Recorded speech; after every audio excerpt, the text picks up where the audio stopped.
교동문 49번 10편 108편입니다.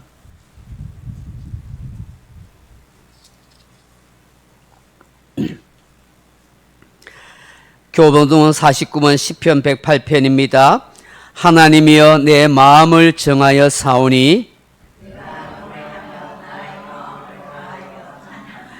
비파야 수구마 깰지어다. 여호와여 내가 만민 중에서 주께 감사하고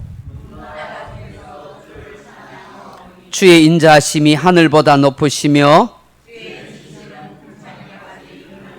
하나님이여 주는 하늘 위에 높이 들리시며 주께서 사랑하신 자들을 건지시기 위하여 우리에게 응답하사 오른손으로 구원하소서. 아멘. 우리 304장 같이 찬송하겠습니다.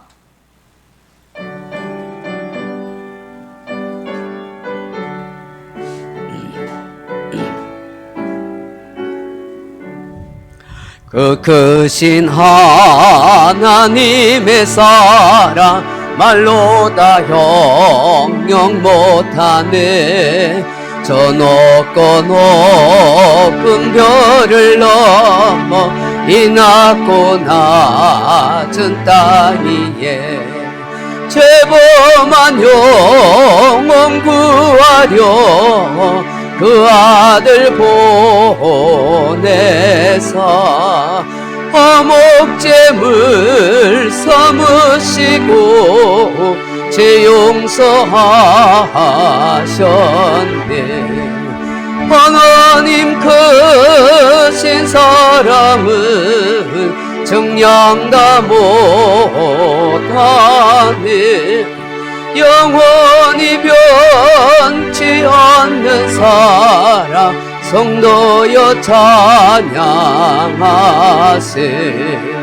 괴로운 시절 지나가고 땅 위에 영하세 할 때 주 믿지 않던 영혼들은 큰 소리 외쳐 울어도 주 믿는 성도들에게 큰 사랑 베푸사 우리의 제사 했으니 은혜 잊을까. 하나님 크신 사랑은 정량 다 못하네. 영원히 변치 않는 사랑 성도여 찬양하세.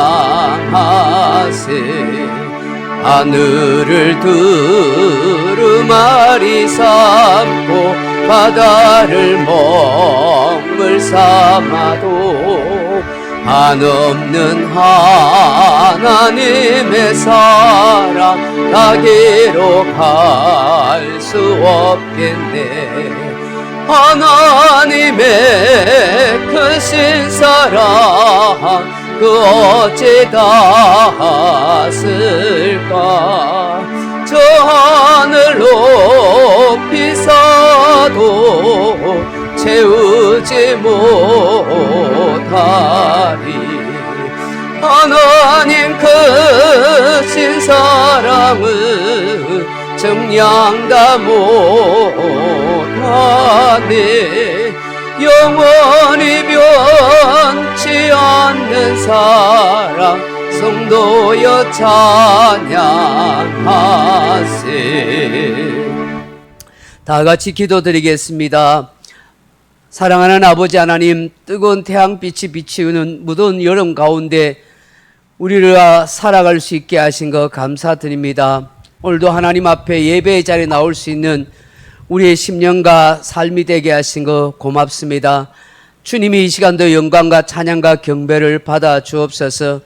하나님의 풍성한 은혜와 사랑으로 우리의 영혼에 쉼을 얻게 하시고 우리의 마음에 평안을 얻게 하시고 우리의 육체가 강건함을 얻을 수 있도록 역사해 주옵소서. 하나님 앞에 온전한 마음으로 정성을 다하여 예배하기를 원합니다. 예배 가운데 함께 하시고 성령으로 역사하여 주시기를 간절히 소망합니다. 지난 한 주간의 삶을 돌아보면서 우리의 허물과 연약함과 실수와 죄를 고백합니다. 눈으로, 생각으로, 마음으로, 입술로, 행동으로 지은 모든 죄를 용서해 주옵소서. 수없이 결심하고 수없이 바르게 살아야지 생각하지만 행동이 따르지 못하는 연약한 저희를 불쌍히 여겨주시고 우리를 새롭게 고쳐주시고 진정으로 회개하는 심령으로 살아갈 수 있도록 은혜 베풀어 주옵소서. 말씀 따라 믿음으로 살아가는 복된 성도들 되게 하여 주옵소서. 어려운 시절을 맞이하여 살아가는 사랑하는 성도들 가정가정 형편을 살펴주시고 저들이 경제적으로 어려움 당하지 않게 하시고 그 모든 어려움을 잘 극복하고 이겨갈 수 있도록 도와주옵소서. 상신된 마음의 위로를 더하여 주시고 상처난 심령에 치유하여 주시는 하나님의 역사하심이 있게 해 주옵소서. 군문으로 직장으로 학업으로 떠나 있는 사랑하는 자녀들 어디에 있든지 함께 해 주시고 저들이 하나님을 경외하며 예배하며 하나님의 인도하심 따라 살아가는 복된 자녀들 다 되게 하여 주옵소서. 병들어 연약한 가운데 있는 교우도 있습니다. 하나님께서 고쳐주시고 강건케 하여 주옵소서. 방황하는 교우도 있습니다. 하나님께서 역사하시고 인도해 주시기를 원합니다. 그 마음에 믿음을 주시고 은혜를 주시고 주를 경배할 수 있는 복된 마음을 허락하여 주옵소서. 하나님, 우리 소중한 교회가 이곳에 하나님의 기쁨과 영광이 되기를 원합니다. 이 구영리와 이 범석, 울주, 울산 지역에 한 영혼 한 생명이라도 주님께로 인도하는 복된 교회가 되게 하여 주옵소서. 주님께 영광을 돌리고 기쁨이 되는 교회와 성도들이 되게 하옵소서. 한 생명 한 영혼이라도 살리고 구원할 수 있는 우리의 교회와 우리의 성도들의 심령이 되게 하옵소서. 믿지 않는 가족들 함께 예수 믿고 구원의 은혜를 누릴 수 있도록 하나님이 언젠가는 역사해 주시고 우리가 간구하고 기도하는 것들이 주 안에서 응답받는 역사가 있게 해 주옵소서. 저 북한 땅에도 하나님의 복음이 증거되어서 수용소에 있는 수많은 생명들과 영혼들, 저 북한 땅에도 교회가 세워지고 구원 얻는 남북 통일의 역사가 이루어지도록 은혜를 더하여 주옵소서. 이 민족과 이 나라를 하나님 붙들어 주시고 부강하고 강건한 나라가 되게 도와주시고 지도자들이 바르게 정치를 할 수 있도록 역사해 주옵소서. 예배 시종을 하나님께 의탁합니다. 예수님의 이름으로 감사하며 기도드리옵나이다. 아멘.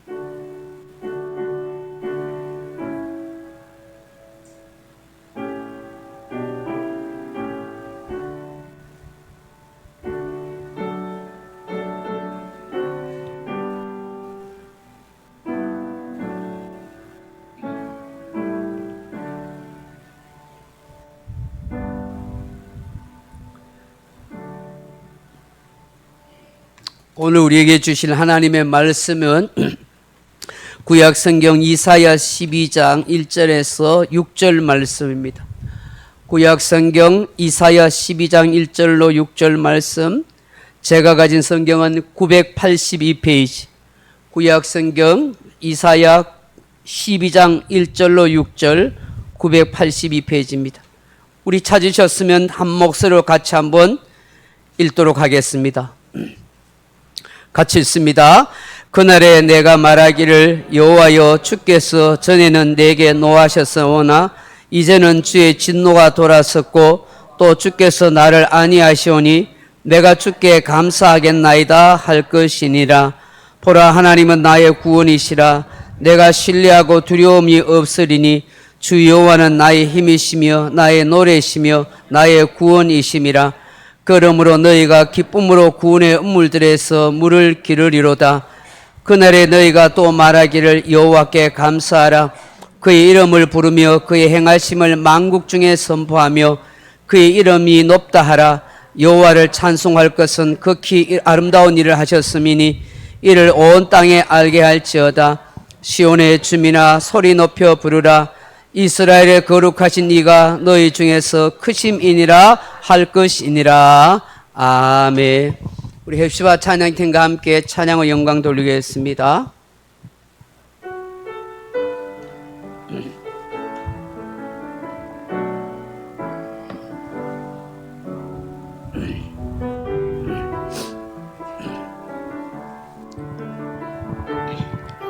나 무엇과도 주님을 바꾸지 않으리. 다른 어떤 은혜 구하지 않으리. 오직 주님만이 내 삶의 도움이시니 주의 얼굴 보기 원합니다. 주님 사랑해요.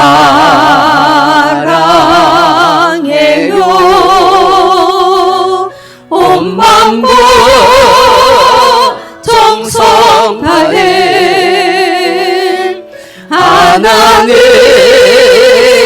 하나님의 신실한 친구 되기 원합니다.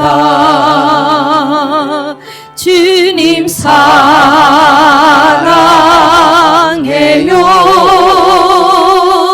온 만국 정성 다해 하나님의 신실한 친구 되기 원합니다. 다시 한번 부르십시다. 나 무엇과도 주님을 바꾸지 않으리. 다른 어떤 은혜 구하지 않으리. 오직 주님만이 내 삶의 도움이시니 주의 얼굴 보기 원합니다. 주님 사랑해요.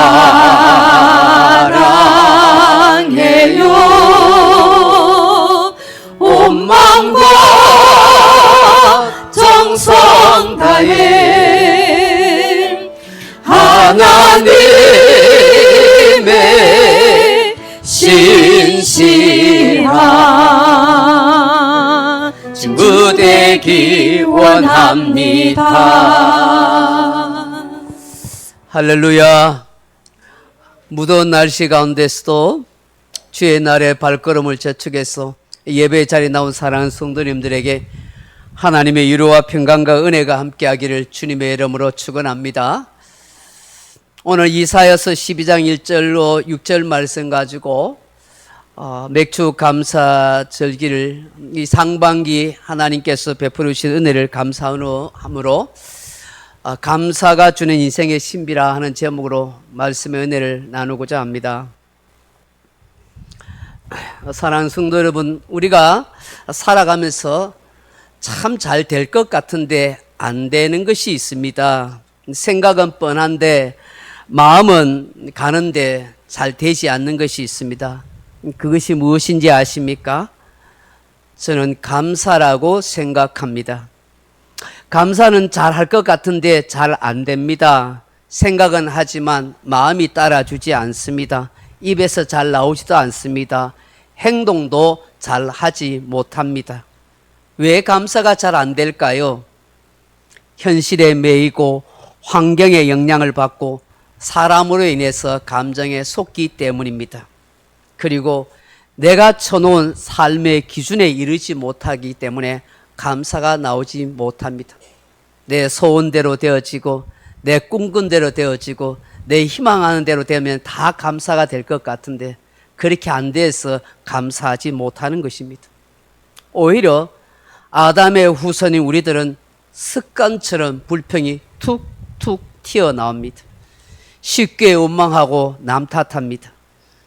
우리가 정말 예수 믿고 바뀌어야 할 것 첫 번째가 있다면 저는 감사라고 생각합니다. 감사가 인생을 바라보는 시각을 바꾸기 때문입니다.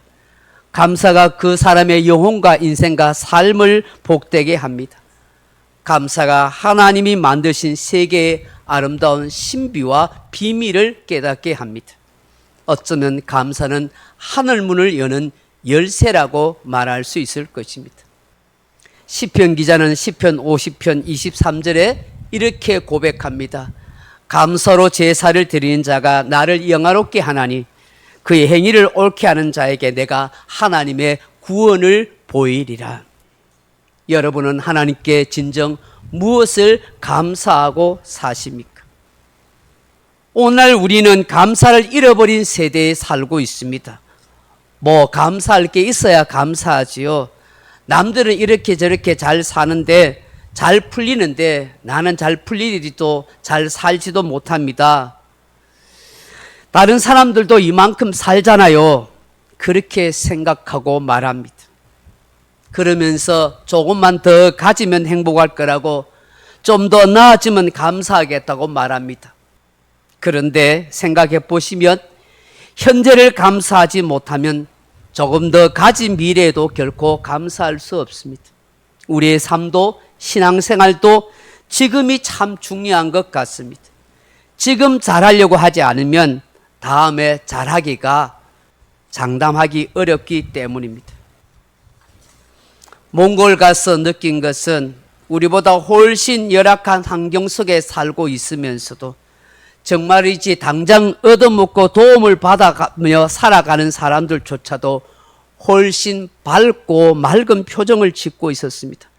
작은 일에도 감사가 끊이지 않는 모습에 진한 감동으로 다가왔습니다. 희망을 품고 사는 것을 보았습니다. 그들 속에서도 배품이 있고 나눔이 있으며 드림이 있었습니다. 사람은 믿음으로 살고 희망으로 산다는 것을 절실히 느끼게 됩니다.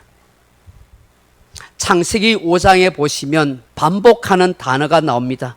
그것이 무엇이냐 하면 낳고 살다가 죽었다 하는 단어입니다. 얼마나 오래 살았느냐가 아니라 인간은 살다가 다 죽었다는 사실을 반복해서 언급합니다. 결국 하나님을 떠난 인간의 삶이란 사는 것처럼 보여도 죽음으로 끝난다는 사실을 우리에게 말씀하고 있습니다. 인간은 죽으면 아무것도 할 수 없습니다. 살아있는 동안에 무엇이든지 할 수 있습니다. 그것이 바로 산자에게 주어진 기회입니다. 그러기에 내가 오늘 살아있다는 것은 무엇이든지 할 수 있다는 것이요, 또 다른 삶의 기회이며 변화를 위한 삶의 출발점이 되는 것입니다. 세상 사람들은 그렇다고 쳐도 하나님을 믿는 우리 그리스도인들은 오늘 나에게 주어진 삶을 당연한 인생이라고 생각하지 말아야 합니다.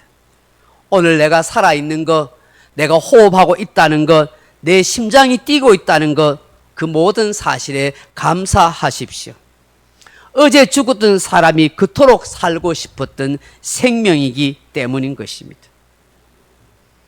치열하게 병과 싸우다가 죽어가는 한우들에게 건강한 몸으로 사는 것은 그야말로 꿈같은 축복인 것입니다. 그러니 건강한 몸을 가지고 있음에 감사하십시오. 깨끗한 공기와 맑은 물을 마실 수 있음에 정말 감사하십시오. 몽골의 수도 울란바토르는 사막화로 인해서 늘 뿌연 먼지와 대기 오염이 심각해서 하루도 숨쉬기가 어려웠습니다. 강이 부족하고 댐이 거의 없는 몽골에서는 가난한 사람들이 맑은 물을 구하기가 어려워서 멀리 몇 킬로씩 가서 물을 길러오는 고생을 하고 있습니다. 삼시세끼 밥 굶지 않고 먹을 수 있는 것, 자유와 평화가 있다는 것, 경제활동을 할 수 있다는 것, 사랑하는 가족과 살 수 있다는 것, 교회가 있고 예배를 마음껏 드릴 수 있다는 것, 감사하십시오. 우리가 당연히 여기고 있는 것들이 너무나 많은 사람이 아직도 애타게 갖고 싶어하는 특별한 그 어떤 것이 되기 때문입니다. 할 수만 있다면 때려치우고 싶을 그 직장도, 그 어떤 직장이라도 일할 곳을 찾아 헤매는 수많은 젊은이들에게는 꿈같은 축복입니다. 자나깨나 속이는 그 자식, 아이고 자식이 아니다, 왼수다 왼수야 하고 하는 그 자식에게는, 그토록 아이를 갖기를 원하는 난임 부부에게는 마음의 소원이 되는 것이고, 갑작스러운 사고로 죽은 어느 부부에게서 슬픔의 자식이 되는 것입니다. 우리가 그토록 비판하는 대한민국, 그러나 자유를 찾아 탈북해온 사람들에게 물어보십시오. 목숨을 걸고 두만강을 건너 중국, 라오스, 태국의 정거리를 지나 찾아온 자유로운 대한민국이 과연 지옥 같은지 그들에게 물어보십시오. 그렇게 일자리가 없다라고 하는 대한민국에 100만이 넘는 외국 근로자들이, 노동자들이 있습니다. 그들에게 물어보십시오. 정말 대한민국은 일자리가 없고 살기 어려운 한국이라고 말할까요? 지금은 작은 쪽배에 목숨을 걸고 지중해로 나서고 있는 저 시리아나 아프리카 난민들에게 물어보십시오. 과연 대한민국이 살기 어려운 나라입니까? 대한민국에 산다는 그 자체가 축복입니다. 진짜 감사를 배울 수 있는 것은 지금 없는 것을 더 갖는 데 있는 것이 아닙니다. 지극히 당연하다고 여기고 있는 것들에 대해서 한번 잃었다가 한번 회복해보는, 경험해보는 것에 진정한 감사가 있을 것입니다. 그런 사람들은 결코 인생을 함부로 말하지 않을 것입니다. 오늘 본문은 이스라엘 백성들이 하나님의 진노와 심판을 받다가 다시 회복하는 장면을 노래하고 있습니다. 그전에는 몰랐습니다. 언제까지나 하나님께서 자신들을 사랑하고 보호해 주실 것이라고 여겼습니다. 태어날 때부터 언약 백성이었고 할례의식을 하였기에 아무렇게나 살아도 괜찮을 것이라고 생각했습니다. 설마 하나님께서 자기 백성을 버리실까? 나름대로 형식적이지만 율법을 지키며 산다고 자부했습니다. 택한 이스라엘 백성이라고 이방 민족들을 보면 조롱하고 비웃으며 자부심을 가지고 살았습니다. 그러나 그들은 하나님의 뜻을 몰랐습니다. 아니, 아예 외면해 버렸습니다. 수많은 선지자들의 외침에 대해서 길을 막아 버렸습니다. 마음은 화석같이 굳어져서 하나님이 싫어하시는 일만 골라서 하고 우상을 섬기며 살았습니다. 자기 눈에 좋을 대로, 자기 좋을 대로, 자기 생각대로 마음대로 살았던 이스라엘 백성입니다. 오랫동안 인내하고 또 참아내던 그 하나님께서 마침내 심판의 채찍질을 들으셨습니다. 이스라엘 백성들에게 압자와 압제자와 핍박자들 보내어 속박을 당하게 했습니다. 부모를 잃게 하였고 자식을 잃고 모든 재산을 잃고 자유를 잃은 채 포로에 된 인생을 삶을 살아가게 했습니다. 모든 것을 잃고서야 지금까지 누려온 것이 하나님의 은총임을 뒤늦게 알았습니다. 모든 것을 잃고서야 자신이 가지고 있는 것이 얼마나 소중한 것인 것을 뒤늦게 깨달았습니다.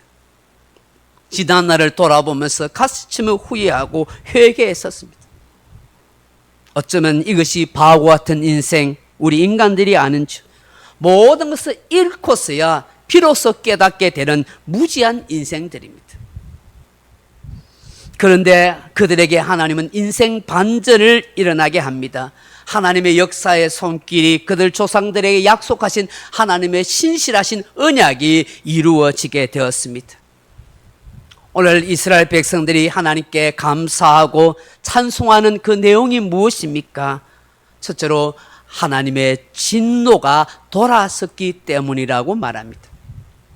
저는 이를 부서짐에 대한 감사라고 그렇게 말하고 싶습니다. 사랑하는 성도 여러분, 하나님의 심판 중에 가장 무서운 심판이 무엇인지 아십니까? 하나님께서 아무리 죄를 짓고 살아도 심판하거나 징계하지 않고 진노하지 않는 것입니다. 오래 참고 회개하고 돌아오기를 기다리시고 때로는 여러 가지 징계나 아픔을 주는 것은 하나님께서 그래도 사랑하시고 기회를 주는 것입니다. 그런데 아무리 죄를 지어도 아무런 일도 일어나지 않는 것, 그것은 하나님이 버린 심판인 것입니다.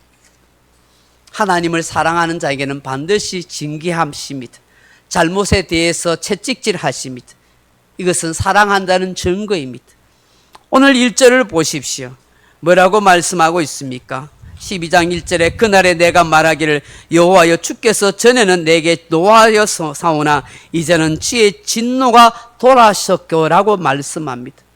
이전에는 이스라엘 죄악에 대해서 하나님이 진노하시고 심판하셨습니다. 그러나 이제는 더 이상 그들의 죄악에 대해서 진노를 퍼붓지 않습니다. 멈추십니다. 그들을 때리셨지만 그들을 멸망에 이르게 하지는 않습니다. 징계하신 것은 하나님이 사랑하시기 때문인 것입니다. 욥기서 5장 7절에 이런 말씀을 하십니다. 볼지어다 하나님께 징계받는 자에게는 복이 있나니 그런즉 너는 졌는 자의 징계를 없인 여기지 말라. 하나님은 아프시게 하시다가 싸매시며 상하게 하시다가 그의 손으로 고치시나니라고 말씀하십니다. 히브리서 12장 6절에 주께서 그 사랑하는 자를 징계하시고 그가 받아들이는 아들들마다 채찍질 하심이라. 징계는 다 받는 것이거늘 너에게 없으면 사생자요 친아들이 아니니라고 하십니다. 하나님은 전쟁과 환난이 난 징계의 회초리를 드셨지만 그것은 그들을 사랑하는 하나님의 아픔이셨습니다. 그렇게 해야만 하나님께로 돌아올 수 있다는 것을 아시기 때문입니다. 그 징계는 바로 하나님의 은혜입니다. 오늘 우리 인생에게 있어서 진정 경험해야 할 것이 무엇일까요? 저는 부서짐에 대한 감사입니다. 감사이라고 생각합니다. 부서짐은 아픈 경험입니다. 깨어짐과 부서짐은 함께 갑니다. 그런데 부서짐이 깨어짐보다 더 아픔이 강렬합니다. 깨어짐이 있은 후에 부서짐이 있습니다. 부서짐의 고통을 경험한 시편 기자는 이렇게 고백합니다. 주께서 나를 들어서 던지셨나이다 라고 말입니다. 주님이 나를 던지시니까 나는 부서질 수밖에 없습니다. 살다 보면 우리는 부서지는 경험을 하게 됩니다. 인간은 질그릇 같아서 쉽게 찢어지고 부서집니다.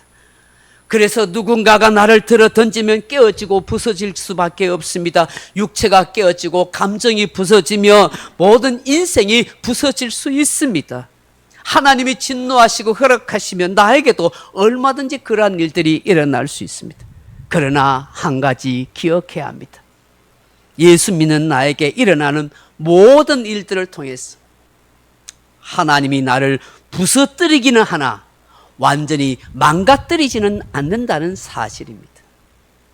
오히려 부서뜨림을 통해서 우리를 축복하십니다. 나를 회복시키시고 새롭게 하십니다. 이전보다 더 아름다운 사람으로 만들어 가십니다. 고난과 환난이 유익이 되게 인생을 만들어 가십니다. 그러므로 부서짐이 은혜의 사건임을 깨닫는 것이 진정한 복된 사람인 줄로 믿습니다. 철저하게 깨어지고 부서짐을 통해서 하나님이 새롭게 쓸만한 그릇의 인생으로 나를 만들어 간다는 것을 생각하십시오. 우리가 진정 감사할 수 있는 것은 그 누군가가 더 가져서 감사하는 것이 아니라 더 많이 누리고 있어서 감사가 아닙니다. 내가 원하는 소원하는 바가 이루어져서의 감사가 아니라 내가 지금 깨어지고 부서져 가고 있어도 내가 하나님의 자녀라는 사실을 결코 잊지 않는 것을 감사하는 것입니다. 여기에 진정한 감사가 있습니다. 감사의 신비가 바로 여기에 숨어 있는 것입니다. 하나님의 진노를 통해서 그 잃어버린 것을 통하여 진정 깨달아지는 것에 감사하는 것, 그것이 바로 하나님이 우리에게 원하시는 진정한 감사일 줄로 믿습니다. 그런 사람은 환경도 사람도 그 무엇도 탓하지 아니하고 모든 것에 감사하게 되는 것입니다. 하나님의 진노가 돌이키고 멈출 때가 있습니다. 부서짐을 너무 괴로워하지 마십시오. 하나님의 손에 자신을 맡기십시오. 하나님은 부서짐을 통해서 나를 아름다운 인생으로 만들어 가신다는 사실을 기억하십시오. 부서짐의 은혜에 감사하는 우리 모두가 되기를 주의 이름으로 축복합니다. 둘째로 이사야 선지자를 통해서 노래하는 감사가 무엇입니까? 하나님이 우리를 위로하시기 때문입니다. 저는 이것을 동정의 감사라 그렇게 부르고 싶습니다. 히브리서 4장 15절에 우리에게 있는 대제사장은 우리의 연약함을 동정하지 못하실 이가 아니요 모든 일에 우리와 똑같이 시험을 받으시되 죄는 없으시니라고 말씀합니다. 여기에 이 동정하다 하는 말이 아주 독특해요. 심파데오 하는 말인데요. 이 말은 같이 아파하다, 공감하다 하는 뜻을 가지고 있습니다. 마치 서로 같이 겪고 있는 것처럼 함께 마음을 같이 하며 느끼며 아파하는 것을 말합니다. 오늘 1절 하반절에 다시 한번 보십시오. 그날에 내가 말하기를 여호와여 주께서 전에 내게 노하셨으나 이제는 주의 진노가 돌아섰고 또 주께서 나를 안위하시오니 내가 주께 감사하겠나이다 할 것이니라고 말씀합니다. 여기 안위하다 하는 말이 히브리 원어로는 나함이라는 말입니다. 나함이라 말은 심파되오라 하는 동정하다 하는 말과 비슷합니다. 나함은 위로하다, 동정하다, 공감해주다, 같이 아파하다, 미안해하다 하는 뜻입니다. 그가 겪고 있는 모든 고통과 상처와 아픔에 대해서 같이 아파하고 느끼고 오히려 미안해한다는 것입니다. 누가요? 우리 하나님께서 그렇게 한다는 거예요. 우리가 때는 죄를 짓고 잘못을 해서 하나님 앞에 징계를 받을 때가 있습니다.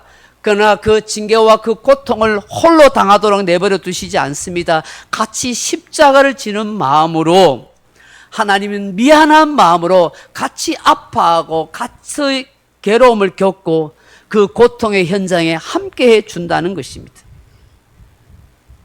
저는 하나님께서 우리 인간에게 주시는 변함없는 이 애틋한 마음이 바로 나함, 위로라고 생각합니다. 같이 함께 하고 있기 때문에 능히 나의 상처와 연약함과 아픔에 대해서 쓰다듬어 주시고 치료해 주십니다. 격려해 주십니다. 다시 일어날 수 있는 힘을 주십니다. 우리의 회복을 위해서 우리가 다시 용기를 가질 수 있도록, 죄악과 세상의 유혹을 이길 수 있도록 하나님이 나함으로 역사해 주시는 것입니다. 이 하나님의 나함과 긍휼 때문에 우리가 감사하고 노래하며 살아가게 되는 것입니다.